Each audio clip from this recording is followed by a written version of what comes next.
upaya pencarian korban masih berlangsung usai tabrakan antara pesawat dengan helikopter di dekat Washington, Amerika Serikat, Rabu malam waktu setempat.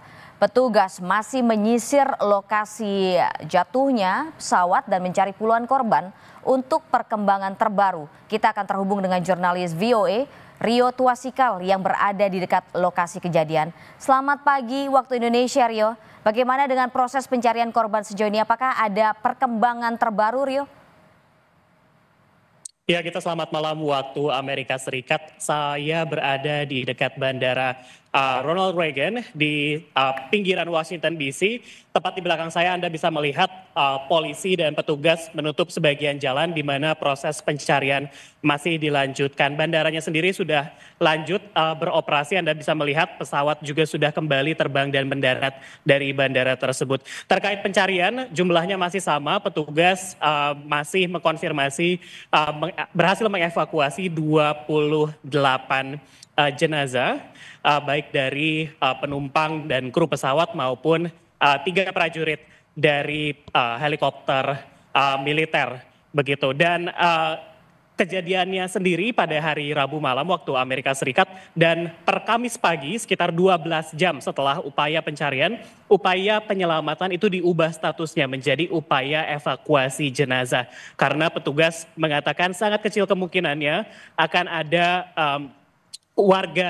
ada penumpang dari total 67 penumpang ini yang selamat, mengingat baik pesawat maupun helikopter dua-duanya sama-sama jatuh ke Sungai Potomac yang dalam kondisi beku. Dan petugas mengatakan bahwa tubuh manusia hanya bisa menahan kondisi beku ini 15 sampai 20 menit sebelum mengalami hipotermia.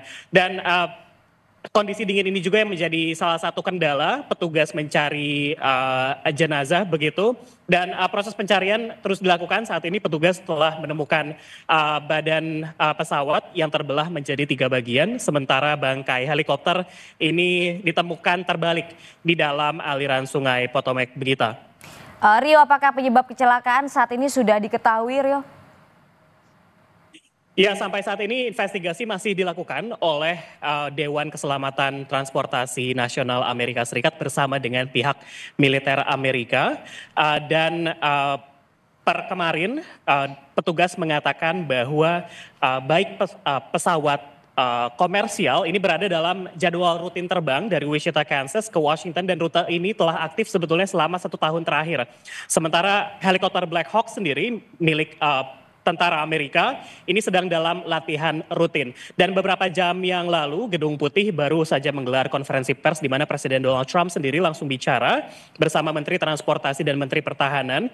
Presiden Trump menyalahkan pemerintah sebelumnya dan dia mengatakan akan memecat petugas lalu lintas udara yang tidak kompeten. Namun perlu dicatat pemirsa bahwa ini masih hari pertama dan belum ada investigasi ataupun bukti apapun yang mengarah kepada kompetensi petugas lalu lintas udara. Dan pernyataan Donald Trump ini ditantang begitu oleh politisi dari Partai Demokrat yang menyatakan Donald Trump jangan terlalu cepat berspekulasi. Sementara Menteri Pertahanan Pete Hegseth sendiri menginvestigasi kemungkinan adanya salah altitude atau ketinggian baik yang dilakukan oleh pesawat American Airlines maupun helikopter Black Hawk. Selain itu ada juga pertanyaan mengenai apakah petugas pengatur udara lalu lintas udara atau ATR ini cukup begitu. Mengingat dalam beberapa tahun terakhir ada kekurangan petugas lalu lintas udara yang terjadi di Amerika Serikat.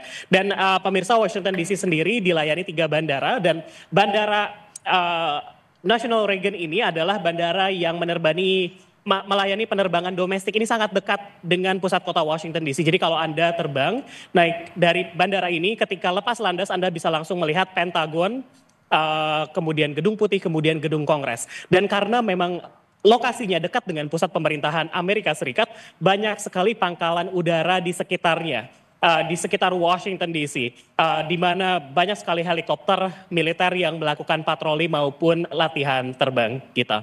Rio, kalau saya tidak salah, bandara ini sempat ditutup ya sampai pukul jam 11 pagi keesokan harinya. Itu ada upaya apa sehingga membuat bandara itu mesti ditutup, Rio?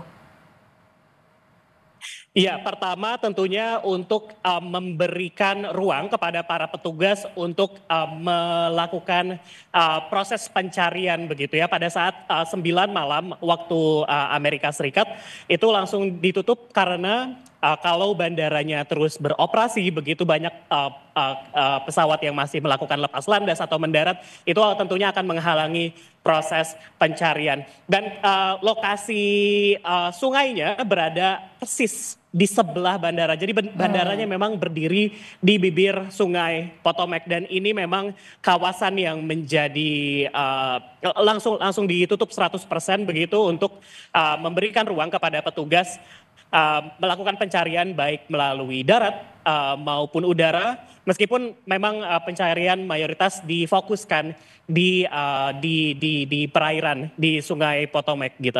Rio, proses pencarian ini kan dinaikkan levelnya menjadi proses evakuasi. Ada 300 tim penyelamat yang diterjunkan kemarin. Apakah barangkali di hari ini ada penambahan tim untuk melakukan proses evakuasi di Sungai Potomac, Rio? Ya, sampai saat ini data yang kami terima belum ada penambahan jumlah personil begitu. Namun petugas penyelamat mengatakan bahwa salah satu tantangannya adalah memang suhu dingin begitu. Hari ini sekitar 10 derajat Celcius di Washington DC, tapi sungai Potomacnya sendiri beku. Jadi permukaannya itu sebetulnya ada lapisan es yang cukup tebal. Dan kalau petugas mau melewati itu dengan perahu, speedboat gitu, itu harus dipecah dulu sehingga speedboatnya bisa lewat dengan cepat begitu. Sementara itu kendala kedua adalah terkait dengan angin. Angin ini cukup kencang dan membuat aliran sungai Potomac ini semakin kencang begitu. Jadi mereka melihat dari lokasi jatuhnya pesawat ke sungai Potomac ke arah timur begitu, ke arah hilir dari sungai Potomac. Disitulah area pencarian korban diperluas kita. Terima kasih banyak Rio Tuasikal atas laporan Anda. Selamat bertugas kembali.